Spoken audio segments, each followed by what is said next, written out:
बच्चों ये जो वीडियो नंबर 3 है, ओके। और ये आपको पता ही है कि हम इंडियन सॉइल्स कर रहे हैं, और इस वीडियो में हम क्या पढ़ेंगे, आगे के जो टॉपिक वो वाले जो पेंडिंग हमारे पास सारे टॉपिक कवर करेंगे, ओके। जैसे कि आपको पता ही है कि सॉइल्स थोड़ा सा हम जो हमने पहले वाले वीडियोस में मैंने कवर किया था, सबसे पहले वो देख लेते हैं। मैंने आपको सबसे पहले बताया था कि वेदरिंग क्या होती है। वेदरिंग बताया था कि जब भी ये रॉक्स होता है वो टूटना स्टार्ट कर देता है, स्मॉल स्मॉल पीसेस में ब्रेक हो जाता है, तो उसको वेदरिंग कहते हैं। और ये 3 टाइप्स की होती है, जैसे कि आप देख सकते हो, ओके। और हमारे पास कौन कौन सी एजेंसीज इन्वॉल्व होती हैं जो कि एग्रीकल्चर फील्ड में रिसर्च करती है। एक तो हमारे पास आईसीएआर है, Indian council of agriculture research, ठीक है। ये बेसिकली इसका काम क्या है, ये सारा उसमें बता चुका हूँ आपको। इसके बाद सॉइल सर्वे ऑफ इंडिया, जो सॉइल जिसने मतलब सॉइल्स को सबसे पहले स्टडी किया था और उसको कैटेगराइज किया था, ठीक है। इसके बाद बच्चों आपको बताया था कि हमारे हमने कुछ जो बेसिक डेफिनेशन है वो डिस्कस की थी, जैसे कि पैडोजेनेसिस प्रोसेस है, ये मैंने बताया था कि सॉइल बनती कैसे है। इसके बाद हमने पेडोलॉजी किया था, study of soil, okay. In situ ex situ soil किया था हमने, और ये भी बताया था कि सॉइल के कौन कौन से कंपोनेंट्स होते हैं और the function of each component, okay. इसके बाद बच्चों हमने किया था कि जो सॉइल सर्वे ऑफ इंडिया के अकॉर्डिंगली जो सॉइल्स को, इंडियन सॉइल्स को हमने 10 पार्ट्स में डिवाइड किया हुआ है। लेकिन आपको ये 10 के 10 जो सॉइल की टाइप्स हैं, क्लासिफिकेशंस है, वो सारी नहीं करनी है, क्योंकि आईसीएसई बोर्ड के जो आपके सिलेबस में वो सिर्फ ये 4 सॉइल्स ही आपको क्या करनी है, डिस्कस करनी है, ठीक है। आपको यही लर्न करनी है। सबसे पहले तो अलूवियल सॉइल था, इसके बाद ब्लैक सॉइल है, ओके, रेड सॉइल, इसके बाद हमारे पास लेटराइट सॉइल, राइट। अगर मैं पूछूं यहाँ पे कि इंडिया में सबसे ज़्यादा एरिया पे कौन सी सॉइल पाई जाती है, तो आप यहाँ से आंसर देख सकते हो कि अलूवियल सॉइल मिलती है, ओके। अगर सेकंड क्वेश्चन मैं आपसे पूछूं कि यहाँ पे सबसे फर्टाइल या सबसे उपजाऊ कौन सी सॉइल है, तो बता देना कि अलूवियल सॉइल है, वो क्या है, सबसे फर्टाइल होती है, राइट। और अगर मैं पूछूं आपको कि अलूवियल सॉइल बताया था मैंने क्या होती है, कि सबसे ज़्यादा एरिया पे मिलती है ये, और ये भी बताया था कि अलूवियल सॉइल बनती कैसी है। जब भी रिवर्स क्या करती हैं, फ्लो करती हैं, उसके वो अपने साथ में काफ़ी सारे सेडिमेंट्स इकट्ठा करके लेके आती हैं, और जब रिवर का फ्लो कम होता है तो उन्हीं सेडिमेंट्स को ये क्या करती है, रिवर डिपोजिट कर देती है, ओके। तो इस जो सेडिमेंट्स की डेपोजिशन से जब जब वो जमा हो जाते हैं, ओके, जब वो डिपोजिट हो जाते हैं, जो हमारे पास सेडिमेंट्स होते हैं, उस प्रोसेस के द्वारा जो सॉइल बनती है उसको क्या कहते हैं, अलूवियल सॉइल कहते हैं, और ये काफ़ी फर्टाइल होती है। इसके बाद मैंने बताया था कि अलूवियल सॉइल भी फर्दर हमारे पास 2 टाइप्स की होती है, खादर सॉइल होती है और बांगर सॉइल होती है, राइट। और ये आपको बताया था कि खादर सॉइल क्या होती है। सबसे पहले मैंने आपको बताया था इसके बारे में कि ये फ्लड फ्लड प्लेन एरिया पे मिलती है, ठीक है, यानी जहाँ पे बाढ़ वगैरह काफ़ी ज़्यादा आती है, तो उन एरिया पे कौन सी सॉइल मिलती है, खादर सॉइल मिलती है। ये बांगर सॉइल क्या है, ये ओल्ड अलूवियम है, यानी ये पहले खादर ही सॉइल थी, लेकिन बाद में जब यहाँ पे ये इसकी हाइट बढ़ गई, तो हाइट बढ़ने के साथ साथ यहाँ पे जो फ्लड्स वगैरह थे अभी वो वहाँ पे नहीं आते हैं। अगर वो वहाँ पे फ्लड्स वगैरह नहीं आते हैं, इट मीन्स दैट है वो अपने साथ में कुछ सेडिमेंट्स भी यहाँ पे डिपॉजिट नहीं करेंगे, okay. So in that way ये जो सॉइल है बांगर सॉइल, ये क्या है, इतनी ज़्यादा फर्टाइल नहीं होती है जितनी कौन सी सॉइल होती है, खादर सॉइल। खादर सॉइल क्यों फर्टाइल होती है, क्योंकि यहाँ पे हर एक साल यहाँ पे फ्लड्स आते हैं, और इसमें इस पे न्यू न्यू लेयर्स क्या कर देते हैं, डिपॉजिट कर देते हैं, okay. Second point of difference बच्चे आपको याद रखना है कि खादर सॉइल में हमारे पास, खादर सॉइल ये क्या है, यहाँ पे इसमें कैल्शियम कार्बोनेट की जो कंकर्स नहीं मिलते हैं, ओके। लेकिन इसमें छोटे छोटे यहाँ पे पत्थर मिलते हैं कैल्शियम कार्बोनेट के बांगर सॉइल में, ठीक है। ये थोड़ी सी कैरेक्टरिस्टिक्स आपको याद रखनी है। और इसके बाद जो आज हम इस वीडियो में डिस्कस करने वाले हैं, वो करेंगे हम ज़्यादा डिटेल में डिस्कस करेंगे ब्लैक सॉइल्स के बारे में, ठीक है। तो जो काफ़ी इंपॉर्टेंट है, ये आपने याद रखनी है, ध्यान से पढ़ना है, ठीक है। देखो, सबसे बच्चों जो ब्लैक सॉइल, ठीक है, ये बनती कैसी है। देखो बच्चों, आपको पता ही है कि जो हमारे इंडिया का इतना पहाड़ है, राइट, ये जो हमारे इंडिया का ये इतना पहाड़ है जिसको हम डेक्कन ट्रैप कहते हैं, ठीक है, जिसको पेनिनसुलर इंडिया कहते हैं। आपको तो पता ही था कि यहाँ पे क्या हुआ था काफ़ी सालों पहले, ठीक है, जैसे कि आप कह सकते हो कि millions of years ago, okay. तो यहाँ पे अरेबियन सी में क्या हुआ था, एक वॉल्केनिक इरप्शन हुई। उस वॉल्केनिक इरप्शन से क्या हुआ कि बहुत सारा जो लावा था यहाँ पे इंडिया के इस एरिया में क्या हो गया, वो इकट्ठा हो गया, ठीक है।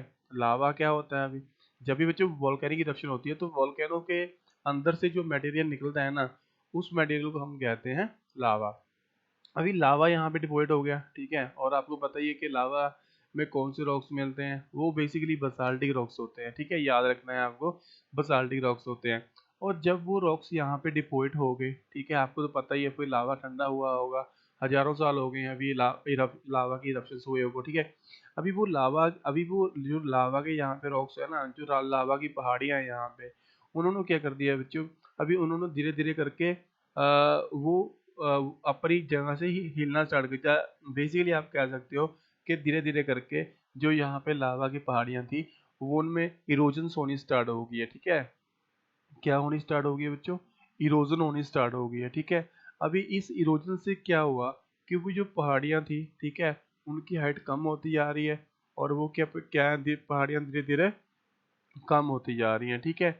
और बच्चों जब भी इरोजन होती है ना, यहाँ पे जो हमारे पास यहाँ पे लावा इकट्ठा हो गया था, तो इस इरोजन से कौन सी सॉइल बनती है बच्चों, इस इरोजन की वजह से ना, आपको कहना है कि जो लावा था, लावा की इरोजन की वजह से जो सॉइल बनती है, वो कौन सी सॉइल बनती है, हमारे पास ब्लैक सॉइल बनती है, ठीक है। तो ये तो इम्पोर्टेंट पॉइंट है, आपको बता दिया कि अगर आपको पूछा जाए कि ये ब्लैक सॉइल कैसे बनती है, बता देना ये काफी सालों पहले क्या था, रेजिन सी में यहाँ पे वोल्केनिक इरप्शंस हुई होगी। और यहाँ पे फॉर द टाइमिंग अभी अभी के लिए क्या है यहाँ पे, कि जो लावा यहाँ पे डिपोजिट हुआ था, वो लावा धीरे धीरे करके क्या कर रहा है, इरोड कर रहा है, धीरे धीरे करके अपनी जगह से डिस्प्लेस कर रहा है, या फिर आप कह दो कि वो अभी क्या है, स्मॉल स्मॉल पीसेस में वो ब्रेक होना स्टार्ट हो गया है, ठीक है। और इसके द्वारा कौन सी सॉइल बनती है, वो बनती है ब्लैक सॉइल, ठीक है। बच्चों इस जो ब्लैक सॉइल है हमारे पास, इसके दो नाम और है जो कि काफी ज्यादा इंपॉर्टेंट है, डायरेक्ट एग्जामिनेशन में पूछे जाते हैं। एक तो बच्चों जो हमारे जो ब्लैक सॉइल है उसको हम रिगोर सॉइल भी कहते हैं, ठीक है। कौन सी सॉइल कहते हैं, रिगोर सॉइल भी कहते हैं। और दूसरा इसका नाम है कॉटन सॉइल, ठीक है। ये दोनों भी नाम काफी ज्यादा इंपॉर्टेंट है, एक तो रिगोर सॉइल और क्या कहते हैं, कॉटन सॉइल कहते हैं, ठीक है। अभी बच्चों इसको कॉटन सॉइल क्यों कहते हैं, क्योंकि कॉटन की जो क्रॉप ग्रो करना, जो ब्लैक सॉइल काफी ज्यादा सुटेबल होती है उसके लिए, ठीक है। यानी कॉटन की क्रॉप वगैरह ग्रो करने के लिए जो ब्लैक सॉइल है वो काफी ज्यादा क्या होती है, काफी ज्यादा सुटेबल होती है, ठीक है। और जो रिगोर सॉइल है ये भी किसका नाम है, ब्लैक सॉइल का नाम ही है, ठीक है। तो ये दो इम्पोर्टेंट नाम है जो कि आपको याद रखना है ब्लैक सॉइल के। तो जैसे नाम से पता चल रहा है ये ब्लैक सॉइल है, कलर कुछ ऐसा दिखने में लगता है जैसे कि आप यहाँ पे देख सकते हो, इसीलिए इसको ब्लैक सॉइल, काली सॉइल कहते हैं, ठीक है। और ये मिलती कहाँ में, बताया था आपको कि डेक्कन के एरिया में मिलती है, ठीक है। आप यहाँ पे देख ही सकते हो, आगे मैं बताऊंगा आपको कि कौन कौन से एरियाज आपको इसके लिए याद रखने हैं, ठीक है। सिर्फ आपको वो वाले एरियाज याद रखने हैं, इसके अलावा वो कुछ इसके बारे में याद रखने की जरूरत नहीं है, राइट। इसके बाद बच्चों क्या है, देखो आपको एक तो देखो बच्चों आपको ना इसकी कुछ कैरेक्टरिस्टिक्स याद रखनी है, ठीक है। ज्यादा कैरेक्टरिस्टिक्स याद नहीं रखनी, लेकिन जो मैं बताऊंगा आपको वो तो आपको याद रखने ही पड़ेंगे, ठीक है। सबसे पहले बच्चों आपको ये बता दिया कि इसके कौन कौन से नाम है, ब्लैक सॉइल को रिगर सॉइल भी कहते हैं, कॉटन सॉइल भी कहते हैं। और ये मिलती कहाँ पे वो, ये जो ब्लैक सॉइल है किस प्रोसेस के द्वारा बनती है, वेदरिंग के द्वारा बनती है, ठीक है। और इरोजन के द्वारा बनती है, आपको बता चुका कि बोथ आर सेम थिंग्स, ठीक है, वेदरिंग और जो इरोजन है। लेकिन वेदरिंग क्या है बच्चों, एक ब्रॉड कंसेप्ट है, ठीक है, याद है, वो भी बताऊंगा आप उनको डिफरेंस क्या होता है। अभी हम क्या डिस्कस कर रहे हैं, ब्लैक सॉइल के बारे में, ठीक है। चलो अभी तक हम ये पढ़ चुके हैं ब्लैक सॉइल के कौन कौन से नाम होते हैं और वो किस एरिया पे मिलती है, ठीक है। लेकिन पर्टिकुलर वो कहाँ कहाँ में मिलते हैं, अभी वो वाले एरिया से डिस्कस कर लेते हैं। तो जो देखो ये आप में हमारे इंडिया का मैप है, ठीक है। अगर आपको यहाँ पे शेड करने के लिए आए कि ब्लैक सॉइल कहाँ कहाँ मिलती है, ये देख रहे हो आप यहाँ पे, जो यहाँ पे ग्रे कलर का एरिया है, ठीक है। तो ये सारा जो एरिया है ना यहाँ पे, ओके, तो यहाँ पे कौन सी सॉइल मिलती है बच्चों, यहाँ पे मिलती है हमें ब्लैक सॉइल, ठीक है। यहीं पे जो क्या था, जो लावा था वो इकट्ठा हुआ था, ठीक है, इसी को डेक्कन ट्रैप कहते हैं, राइट। तो ये वाला एरिया देखो बच्चों, कहाँ ये वाला एरिया किसका एरिया है, ब्लैक सॉइल का एरिया है, ठीक है। ये तो मैंने आपको एरिया बता दिया। अगर मैं स्टेट की बात करूँ कि कौन कौन सी स्टेट में मिलती है ये सॉइल, तो आप यहाँ से देख सकते हो। देखो यहाँ पे एमपी पड़ता है, मध्य प्रदेश पड़ता है, महाराष्ट्र पड़ता है, यहाँ पे गुजरात के एरिया में मिलती है, ठीक है। आंध्र प्रदेश में कुछ एरिया आंध्र प्रदेश का कवर हो जाता है, उड़ीसा का कुछ एरिया कवर हो जाता है इसमें, ठीक है। तो ये वाले स्टेट है जो यहाँ पे ये सॉइल मिलती है। इसके अलावा बच्चों देखो यहाँ पे कुछ एरिया है, यहाँ पे गुजरात का है ना, तो गुजरात में भी क्या है बच्चों, ब्लैक सॉइल मिलती है। तो आप यहाँ पे दो इसके एरियाज याद रख लो, एक तो गुजरात यहाँ पे शेड कर देना, अगर आएगा एग्जाम में पूछा जाए कि ब्लैक सॉइल का कौन सा एरिया है, और एक यहाँ पे ये वाला एरिया शेड कर देना, ठीक है। अगर वो एक एरिया पूछेंगे तो आपकी चॉइस है, आप इस एरिया में से या इस एरिया में कोई भी क्या कर सकते हो, शेड कर सकते हो कोई भी यहाँ से, ओके। इसके बाद बच्चों हम किसकी कैरेक्टरिस्टिक्स के बारे में पढ़ते हैं, राइट। देखो जो कौन कौन सी इसकी कैरेक्टरिस्टिक्स होती हैं ब्लैक सॉइल की, सबसे पहले वो देख लेते हैं।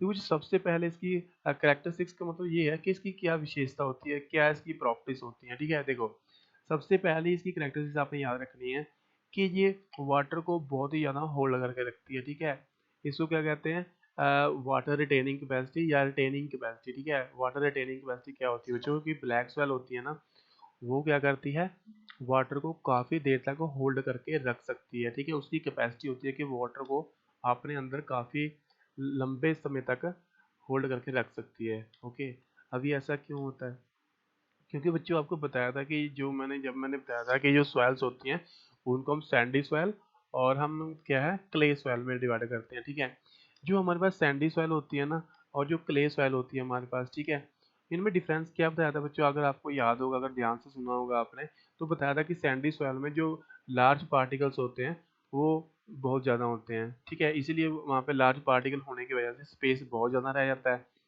और उस स्पेस में से जब भी हम सैंडी सॉइल में वाटर डालते हैं ना, तो वाटर का हमें पता ही नहीं चलता है कि वो कहाँ पे चला गया। ठीक है, क्योंकि वो जल्दी से क्या कर लेती है, ये सैंडी सॉइल एब्जॉर्ब कर लेती है। इसके जस्ट अपोजिट जो क्ले सॉइल है, इसमें छोटे पार्टिकल्स बहुत ज़्यादा होते हैं। छोटे पार्टिकल्स बहुत ज़्यादा होने की वजह से क्या है कि इनके बीच में जो स्पेस रह जाता है, जो जो क्ले सॉइल है वो काफ़ी ज़्यादा कम रह जाता है। इसलिए बच्चों क्या है, यहाँ पे इसकी जो वाटर रिटेनिंग कैपेसिटी है ना वो बढ़ जाती है। ओके, तो आपको याद रखना है, अगर वो पूछा जाए यहाँ पे कि जो ब्लैक सॉइल की जो वाटर को रोकने की कैपेसिटी है वो इतनी ज़्यादा हाई क्यों होती है, तो आप यहाँ से कह सकते हो कि इस सॉइल में जो स्मॉल पार्टिकल्स होते हैं वो काफ़ी ज़्यादा क्वांटिटी में होते हैं as compare to that of large particles. ठीक है, तो ये तो आपने यहाँ से कह देना है। दूसरी कैरेक्टरिस्टिक्स बच्चों आपको इसकी ये याद रखनी है कि ये सॉइल ना बहुत ज़्यादा स्टिकी होती है ना। ये सॉइल बच्चों इतनी स्टिकी होती है कि इवन दैट कि इनमें ट्रैक्टर वगैरह भी वो चलाने के लिए ना, है ना, तो काफ़ी ज़्यादा डिफिकल्ट हो जाता है। इसलिए ये सॉइल इतनी ज़्यादा स्टिकी क्यों हो जाती है, क्योंकि बताया था कि इसमें छोटे पार्टिकल्स बहुत ज़्यादा होते हैं, और ये वाटर को क्या है होल्ड करने की कैपेसिटी इसकी ज़्यादा होती है। तो इसलिए ये सॉइल ना काफ़ी ज़्यादा चिपचिपी हो जाती है। ठीक है, जब भी इसको देखो वाटर मिलता है ना, तो ये सॉइल बहुत ज़्यादा चिपचिपी हो जाती है, काफ़ी ज़्यादा स्टिकी हो जाती है, और इतनी ज़्यादा स्टिकी हो जाती है कि आप इसमें अगर ये गीली हो जाए ना तो ट्रैक्टर वगैरह यहाँ पे चलाना पॉसिबल नहीं होता है। ठीक है, आपको ये याद रखना है कि ये सॉइल बहुत ज़्यादा स्टिकी होती है। दूसरा तीसरी कैरेक्टरिस्टिक बच्चों आपने इसकी ये याद रखनी है कि ये क्या होती है, सेल्फ प्लोइंग होती है। ठीक है, सेल्फ प्लोइंग का मतलब क्या है, अभी प्लोइंग क्या होती है बच्चों, प्लोइंग का मतलब आप कहोगे कि सर ये तो जब भी हम खेतों को क्या करते हैं, जब भी हम खेतों को बुआई करते हैं ना, है ना, यानी जब भी हम सॉइल को टर्न करते हैं with the help of tractors, harrows, okay, tillers, तो उसको क्या कहते हैं, प्लोइंग कहते हैं। तो यहाँ पे क्या है, सेल्फ प्लोइंग, है ना। सेल्फ प्लोइंग का मतलब ये है बच्चों कि यहाँ पे हमें आर्टिफिशियल तरीके से, जैसे कि ट्रैक्टर की हेल्प से हम सॉइल को टर्न वगैरह नहीं करते हैं, ये सॉइल खुद ही अपने आप को टर्न कर लेती है। कैसे कर लेती है, देखो देखो जो जब भी ये सॉइल क्या होती है ना, जब भी ब्लैक सॉइल क्या होती है, ये सूखी होती है, यानी जब इसको वाटर की सप्लाई नहीं मिलती है। ठीक है, तो वाटर की सप्लाई ना मिलने से बच्चों इसमें क्या होता है, इसमें क्या है, इसमें बहुत सारे क्रैक्स डेवलप हो जाते हैं। ठीक है, क्या हो जाते हैं बच्चों, बहुत सारे इसमें क्रैक वगैरह डेवलप हो जाते हैं। ठीक है, जैसे कि मैं यहाँ पे बनाता हूँ, सपोज करो देखो यहाँ पे ये ब्लैक सॉइल का रीजन है, तो देखो ये जब भी इसको वाटर नहीं मिलता है ना, तो देखो आप यहाँ पे देख रहे हो, तो इतने बड़े बड़े यहाँ पे क्या है बच्चों, देखो आप यहाँ पे आ, यहाँ पे क्रैक वगैरह डेवलप हो जाते हैं। ठीक है, इज इट क्लियर, कब, जब इसको वाटर की सप्लाई नहीं मिलती है। ठीक है, और बच्चों जब इसको वाटर की सप्लाई मिल जाती है, तो वो देखो आप ये देख रहे हो यहाँ पे ये कितनी ज़्यादा स्टिकी हो जाती है। ठीक है, यानी जब पहले ये आप देख रहे हो यहाँ पे, जो यहाँ पे क्रैक डेवलप हो गए थे, जब इस सॉइल को पानी नहीं मिल रहा था, वाटर की सप्लाई नहीं मिल रही थी, तो उसमें बहुत सारे क्रैक्स डेवलप हो गए थे। अगर इतने बड़े बड़े क्रैक्स डेवलप हो गए हैं, लेकिन जब इसको वाटर की सप्लाई मिलेगी तो वो क्रैक क्या हो जाते हैं, अपने आप ही वो क्या कहते हैं, मिल जाते हैं, अपने आप ही वो ठीक हो जाते हैं। ठीक है, तो इसलिए ये सॉइल ना अपने आप ही क्या हो जाती है, अपने आप को टर्न कर लेती है, और अपने आप ही क्या हो जाती है, ये स्टिकी हो जाती है। ठीक है, जब भी इसको वाटर की सप्लाई मिलती है, तो इसलिए बच्चों इस सॉइल को क्या कहते हैं हम, सेल्फ फ्लोइंग सॉइल होती है। मतलब इसको सॉइल को टर्न करने की जरूरत नहीं पड़ती है, जैसे कि ट्रैक्टर और हैरों की हेल्प से, तो ये सॉइल अपने आप को खुद ही टर्न कर लेती है। ठीक है, तो ये बच्चों जो मैंने 3 आपको ये कैरेक्टरिस्टिक बताई है ना ब्लैक सॉइल की, बहुत ज़्यादा इंपॉर्टेंट है, याद रखनी है आपने, ठीक है। एक कौन सी कैरेक्टरिस्टिक बताई है, एक तो बताया है कि वाटर रिटेनिंग कैपेसिटी बहुत ज़्यादा होती है, मतलब पानी को ये अपने अंदर काफ़ी ज़्यादा लंबे समय तक होल्ड करके रख सकती है। और दूसरी कैरेक्टरिस्टिक मैंने ये बताई है कि ये काफ़ी ज़्यादा स्टिकी होती है, यानी जब भी इसको वाटर सप्लाई मिलती है तो ये काफ़ी ज़्यादा चिपचिपी हो जाती है, ठीक है। और और इतनी चिपचिपी होती है कि यहाँ पे ट्रैक्टर वगैरह चलाने काफ़ी ज़्यादा मुश्किल हो जाता है। और तीसरी कैरेक्टरिस्टिक which मैंने आपको बताई है कि ये सॉइल क्या होती है, सेल्फ प्लोइंग होती है। सबसे पहले प्लोइंग का मीनिंग बताया था कि जब भी हम ट्रैक्टर की हेल्प से सॉइल को टर्न करते हैं, उसकी मिट्टी को हम टर्न करते हैं, ठीक है, तो उस प्रोसेस को क्या कहते हैं, प्लोइंग। ये क्या होती है, सेल्फ प्लोइंग, यानी ट्रैक्टर वगैरह के हेल्प से हमें इसको टर्न करने की जरूरत नहीं है ब्लैक सॉइल को, ये खुद ही अपने आप को टर्न कर लेती है। कैसे, बताया था आपको कि जब भी ये सॉइल को वाटर की सप्लाई नहीं मिलती है तो वो काफ़ी ज़्यादा क्या हो जाती है, उसमें काफ़ी ज़्यादा क्रैक वगैरह डेवलप हो जाते हैं, बहुत बड़ी बड़ी दरारें पड़ जाती हैं उसमें, ठीक है। और जब भी इसको वाटर की सप्लाई मिलती है तो वो इतनी स्टिकी हो जाती है जितना कि आप यहाँ पे देख सकते हो, ठीक है। तो इसलिए इसको क्या कहते हैं, सेल्फ प्लोइंग सॉइल बोलते हैं। इसके अलावा बच्चों ये जो ब्लैक सॉइल है रिच किस में होती है, इसमें आयरन काफ़ी ज़्यादा क्वांटिटी में होता है, लाइम होता है इसमें, कैल्शियम होता है, ठीक है, पोटाशियम काफ़ी ज़्यादा होता है, एल्यूमिनियम बहुत ज़्यादा होता है, और मैग्नीशियम की जो अबंडेंस है वो भी काफ़ी ज़्यादा होती है, ठीक है। अभी अगर एग्जाम में पूछा जाए कि जो ब्लैक सॉइल है ना, इसमें किस चीज़ की कमी होती है, तो बच्चों यहाँ से बता देना यहाँ पर नाइट्रोजन, फॉस्फोरस, और जो हमारे पास ऑर्गेनिक मैटर है, यानी बेसिकली जिसकी इसकी बात कर रहे हैं हम, ह्यूमस की बात कर रहे हैं, ठीक है। तो इन तीनों चीज़ों में क्या होती है, कमी होती है, ठीक है, ह्यूमस की और नाइट्रोजन एंड फॉस्फोरस, ओके, याद रखना है आपको। इसके अलावा बच्चों कलर तो आपको बता चुका हूँ कि यहाँ पे ये डीप ब्लैक से लेकर लाइट ब्लैक तक हो सकता है। और टेक्सचर क्या है, ये क्ले सॉइल की कैटेगरी में आती है, बताया था, स्मॉल पार्टिकल बहुत ज़्यादा होते हैं, ठीक है। और क्या है, ये कौन कौन सी क्रॉप्स यहाँ पे ग्रो करने के लिए सबसे बेस्ट है ये, तो बता देना, एक तो कॉटन सॉइल है, ठीक, एक तो कॉटन की क्रॉप ग्रो करने के लिए बहुत ज़्यादा सूटेबल है। इसमें राइस लगाया जाता है, ठीक है, जो जिसको आप चावल की खेती कहते हैं, ठीक है। तो राइस वगैरह की क्रॉप यहाँ पे ग्रो करना काफ़ी ज़्यादा सुटेबल है उसके लिए ये। और शुगर केन्स जो गन्ने होते हैं, ठीक है, तो यहाँ पे शुगर केन की क्रॉप के लिए भी काफ़ी ज़्यादा ये क्या होती है, ब्लैक सॉइल सुटेबल होती है, ठीक है। इसके साथ में बच्चों मैं एक और भी आपके साथ में ये पॉइंट डिस्कस करना चाहता हूँ कि ये ब्लैक सॉइल है ना, ये याद रख लेना कि ये कहाँ पे मिलती है, सिर्फ और सिर्फ ये कहाँ पे मिलती है, ये हमें साउथर्न इंडिया में मिलती है, नॉर्दर्न इंडिया में हमें ब्लैक सॉइल नहीं मिलती है, ठीक है, ये याद रखना है। और याद रखना है कि ये शुगर केन है ना, अगर शुगर केन्स को अगर ब्लैक सॉइल में लगाए जाए ना, शुगर केन्स वगैरह की खेती अगर ब्लैक सॉइल में की जाए तो ये शुगर केन है ना, इनकी प्रोडक्शन बढ़ जाती है। और दूसरा, इनमें जो सुक्रोज के कंटेंट होते हैं, है ना, यानी जो ये आप सिंपल भाषा में समझ लो कि जो ये गन्ने वगैरह होते हैं ना, शुगर केन वगैरह होते हैं, ये काफ़ी ज़्यादा मीठे होते हैं, कहाँ पे, जो जब भी इनको ब्लैक सॉइल में लगाया जाता है, ठीक है। क्यों, क्योंकि आपको पता है ये ब्लैक सॉइल कहाँ पे मिलती है, साउथ के एरिया में मिलती है। और साउथ के एरिया में जो क्लाइमेटिक कंडीशंस होती है, आपको पता ही है कि यहाँ पे बहुत सारी ह्यूमिडिटी रहती है, टेम्परेचर काफ़ी ज़्यादा हाई रहता है, तो उसकी वजह से जो ये शुगर केन की क्रॉप्स है काफ़ी ज़्यादा सूटेबल होती है, इसकी प्रोडक्शन बढ़ जाती है। और दूसरा, इसकी क्वालिटी है, जिसमें सुक्रोज के कंटेंट होते हैं वो भी बढ़ जाते हैं, और ये गन्ने काफ़ी ज़्यादा मीठे हो जाते हैं, ठीक है। तो बच्चों ये तो क्या था, देखो हमने आज के इस वीडियो में क्या किया था, हमने ब्लैक सॉइल के बारे में डिस्कस किया था, ठीक है। इसके बाद बच्चों नेक्स्ट वीडियो में हम जो डिस्कस करेंगे वो करेंगे हम, जो हमारे पास दो टाइप्स की सॉइल पेंडिंग रह गई है, एक तो हम रेड सॉइल के बारे में, और दूसरा हम किसके बारे में डिस्कस करेंगे, लिटरेट सॉइल के बारे में, ठीक है।